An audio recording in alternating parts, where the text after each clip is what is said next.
ओम नमः शिवाय। बात नशे की,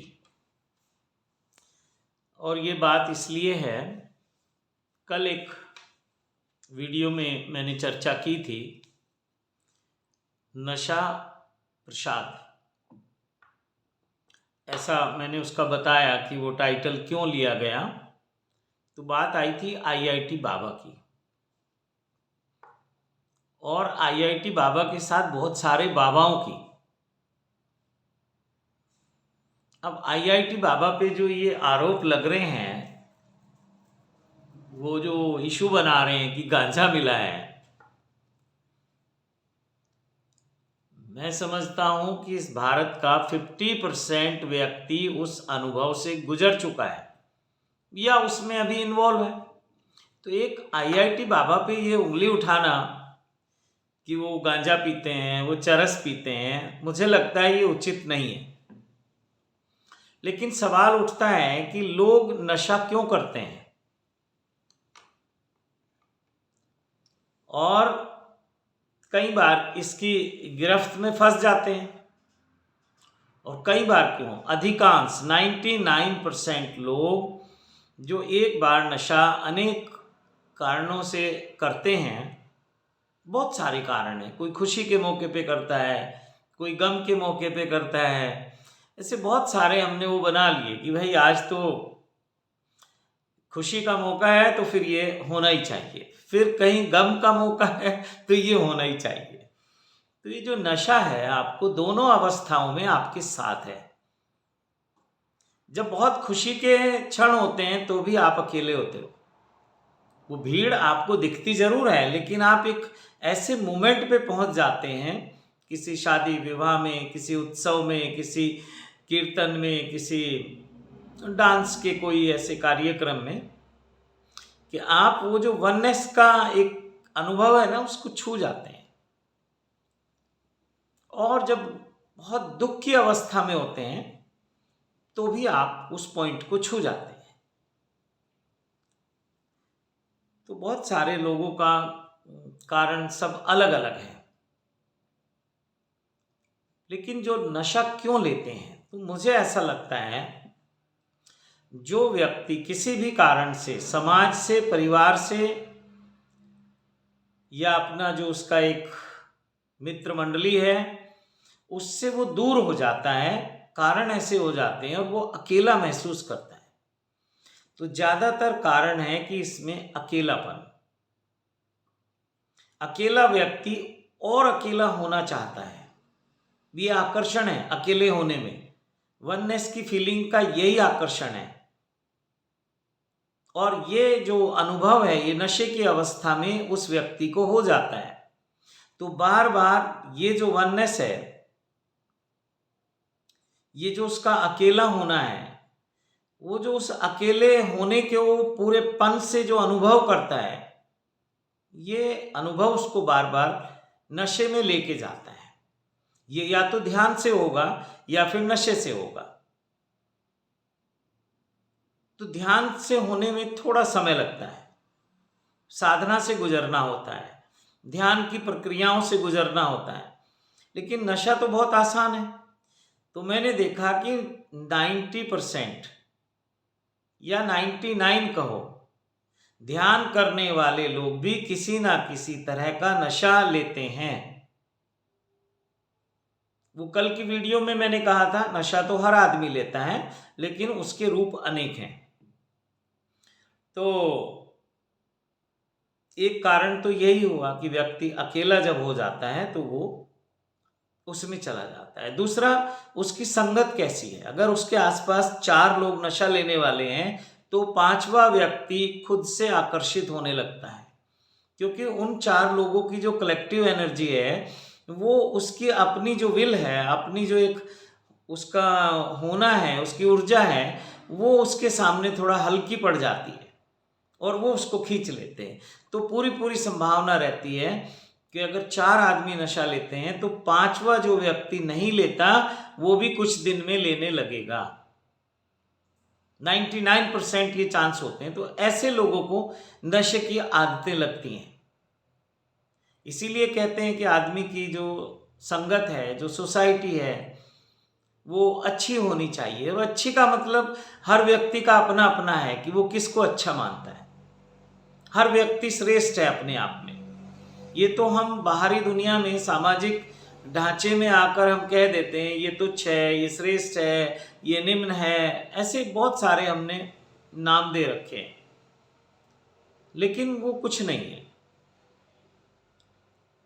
वो तो बाहर का एक जाल है, ताना बाना बुना हुआ है, भीतर कुछ नहीं है। तो भीतर जब आदमी ये नशे का अवस्था में अनुभव करता है उसको, वननेस को, तो फिर ये उस तरफ आकर्षित होता है। और ये सरल मार्ग है और आसानी से उपलब्ध है। और ध्यान का जो मार्ग है वो थोड़ा कठिन है, थोड़ा परिश्रम चाहिए, थोड़ी साधना चाहिए, थोड़ा संकल्प चाहिए, थोड़ा धैर्य चाहिए। वो है नहीं हमारे पास। तो इसलिए हम तो चाहते हैं कि बिल्कुल क्विक हो जाए। फिर हम कबीर साहब की बात याद दिलाने लगते हैं कि काल करे सो आज कर, आज करे सो अब, पल में परले होएगी, बहुरी करोगे करेगा कब। तो ये ध्यान वाले लोग भी धीरे धीरे शॉर्टकट आना चाहते हैं, क्योंकि ध्यान में थोड़ा परिश्रम है, थोड़ा पेशेंस है, थोड़ा वेट है, बहुत समय लग जाता है। तो आजकल का जो साधक है वो तो कंप्यूटर युग के हैं, आईआईटी बाबा हैं सब। ये एक आईआईटी बाबा को आप देख रहे हो, ऐसे हमारे समाज में बहुत सारे आईआईटी बाबा हैं। ये जो आईआईटी बाबा है इसको एक्सपोज मिल गया कुंभ से, ये भी इसका प्रारब्ध है। इसलिए कहते हैं ना कि मान और अपमान, जीवन और मृत्यु, लाभ और हानि, ये विधि के वश में है। यानी कि नेचर, प्रकृति, परमात्मा, जो भी आप नाम दें, ये वो करता है। तो ये इन बाबा को इतनी प्रसिद्धि मिलनी थी, अच्छी बात है। लेकिन ऐसे बहुत सारे आईआईटी बाबा हैं, ऐसे बहुत सारे आईआईटी पास आउट लोग अलग अलग क्षेत्रों में हैं और वो इस अनुभव से गुजरते हैं। वो ध्यान से गुजरे या वो किसी प्रकार के नशे से गुजरे। तो बहुत लोग हैं यहाँ, तो सब आईआईटी बाबा हैं। और जो आईआईटी नहीं है वो नशा लेने के बाद आईआईटी हो ही जाता है। फिर आप उससे बहस नहीं कर सकते, फिर किसी विषय पे आप उसको अपना ज्ञान नहीं दे सकते, वो अपने आप में कंप्लीट है। इसलिए ज्ञान हमेशा अधूरा है और अज्ञान तो पूर्ण है। तो वो सब एक अलग अलग प्रक्रियाएं हैं। तो दो मार्ग की मैंने बात की, एक ध्यान है और एक नशा है। तो ये कुछ कारण मैंने बताए कि लोग क्यों नशे की तरफ जाते हैं। कुछ वो लोग होते हैं जो जाग जाते हैं, एनलाइटेड हो जाते हैं, और उसके बावजूद कभी मौज है तो ले लेते हैं और नहीं है तो नहीं लेते। मतलब वो गुलाम नहीं है, वो अब स्वयं के मालिक हैं जो जाग गए हैं। कोई नशा हो, कोई वृत्ति हो, कोई वासना हो, अब वो उनकी मर्जी से चलेगी। अब वो मालिक हैं। एनलाइटनमेंट से पहले तो हम गुलाम हैं, हमारा मन हमारा मालिक है। तो वो लोग भी कभी कभी लेते हैं, लेकिन उनको लत नहीं लगती, आदत नहीं लगती, मजबूरी नहीं होती, गुलामी नहीं होती। और दूसरे लोग हैं कि जो अनुभव तो वही चाहते हैं, लेकिन अभी जागने में समय है, तो लेने के बाद वो जाग जाते हैं। जो उनके भीतर का सत्य है वो बाहर आ जाता है।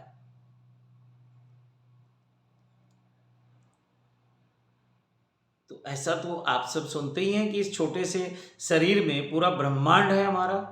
7 चक्रों की जब हम बात करते हैं, या हम अपने मस्तिष्क की बात करते हैं, या हम अंड में पिंड की बात करते हैं, तो फिर आप देखो ना, सब कुछ तो आपके भीतर है। तो ये बहुत सारे कारण हैं क्यों लोग नशा लेते हैं। और लेते समय आपकी जो रोटी है, जो गेहूं है, वो भी एक नशा है।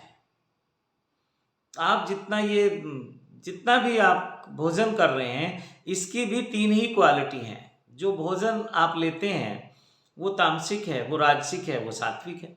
आप खुद चेक कर लो कि आपकी जो चेतना है उसका लेवल क्या है। आप सात्विक व्यक्ति हैं, आप राजसिक व्यक्ति हैं, या आप तामसिक व्यक्ति हैं। बस वहीं से आपकी यात्रा शुरू होगी। किसी में कोई बुराई नहीं है। किसी के लिए तमस का मार्ग है, किसी के लिए रजस का मार्ग है, और किसी के लिए सत्व का मार्ग है। चॉइस आपकी है। भोजन आपके आसपास मौजूद है। ये साधक की वृत्ति बताएगी कि अब वो कहाँ है। वो खुद को चेक कर सकता है, उस दिशा में और तेजी से बढ़ सकता है, क्योंकि उस अनुभव से पहले तो सत्व में ठहरना आना पड़ेगा। वो जो ध्यान की गहराई है, वो जो समाधि की अवस्था है, वो सत्य में ठहरने की बात है। कितनी देर ठहर पाते हो? फिर होश पूर्वक जब आप दैनिक कार्यों में व्यस्त हैं, तो उस समय कितनी देर उसको साध पाते हो, कितनी देर इस बात को आप रिमेंबर रखते हो। तो बहुत सारे कारण मैंने बता दिए आपको। तो ठीक है, इसी के साथ आप सबको कोटि कोटि प्रणाम करते हैं। ओम नमः शिवाय। एक निवेदन करते हैं कि कोई भी मित्र फ़ोन नंबर पे फ़ोन ना करें। ये व्हाट्सएप नंबर है, व्हाट्सएप पर आप मैसेज करें जो भी आप चाहते हैं। दूसरी बात यह है कि अगर आपको मेरी बात कोई अच्छी लगी हो, और निश्चित ही जब आप यहाँ तक मुझे देख रहे हैं तो आपको मेरी बात अच्छी लगी है, नहीं तो आप बीच में छोड़ जाते वीडियो को। तो जिनको मेरी बात अच्छी लगी है वो इस वीडियो को शेयर करें कुछ ऐसे ही विचार वाले लोगों के साथ। कुछ आपके साथ जिनकी तालमेल है उनको शेयर करें कि देखिए एक बात ये भी है, 1000 बातों में एक बात ये भी है। हो सकता है उनको भी अच्छा लगे।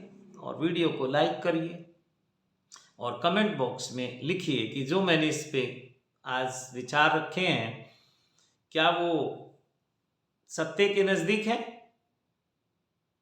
क्या आपका भी ऐसा कोई अनुभव है, होश का या बेहोशी का, वननेस का? आप बेहोशी में जाके भी उस वननेस को महसूस करते हैं, और जब पूर्ण होश में होते हैं तब भी उसको महसूस करते हैं। तो दोनों ही अवस्था जागृत की अवस्था है। तो चलिए कभी फिर इस पे चर्चा करेंगे। तो आप समझ गए कि लोग नशा क्यों करते हैं। ओम नमः शिवाय।